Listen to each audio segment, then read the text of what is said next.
Hello everyone, Assalamualaikum, maupay na adlaw.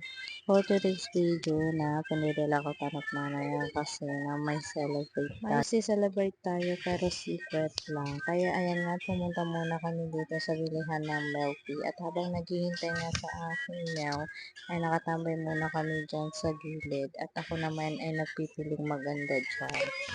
Habang hinihintay si Mio na kinuha yung motor kasi kanina naka-e-bike kami tapos may biglang tumunog sa tire niya baka masira kami sa daan.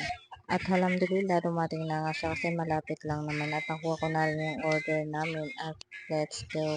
Ang mahirap nga lang sa nakamotor kami ito nga mainit na nga apat pa kami sa motor parang medyo nahihirapan yung aking sa pagdadrive kasi apat kami sa motor. Pero okay lang naman kasi malapit lang naman yung pupuntahan namin kaso biglang naisip ni Mia yung dati namin kinainan na doon na lang daw kami kumain kaso yun nga, sarado sila kasi nga mahal na araw ngayon. Gusto nga sana namin ipasyal yung mga bata sa SM kaso sarado din yung SM. Lahat ata ng mall sarado.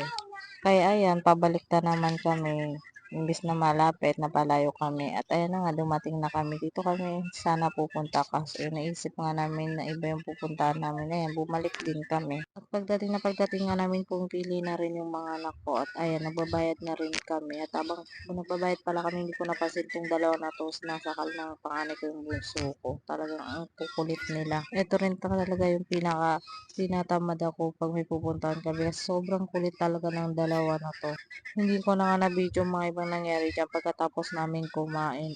Hindi ko na nga na-video yung ibang nangyari. Ginawa nilang playground yan. Ayan na nga at binidyo ko na nga sila at pinicture dyan. Tapos umuwi na kami. At dahil nga hindi na namin namalayan na gumabi na pala, naisip namin mag-dinner na rin sa labas para nga pagdating sa bahay ay papahinga na lang kami kasi sobrang init talaga sa bahay ngayon. At dito nga namin naisip mag-dinner dito sa McDo kasi dito rin yung gusto ng mga bata pag kumakain nga kami sa labas. Ito talaga yung palagi nilang request. At nga at nag-order na nga ako ng mga gusto nila. Ang order ko nga lang sa kanila ay yung two-piece chicken. Pinaghahatian nilang magkapatid. Tapos yun din sa miyoko. Tapos hakon lang naman yung beef mushroom nila. Tara, kain po tayo. Bismillah, maupay nga gabi. Thank you for watching.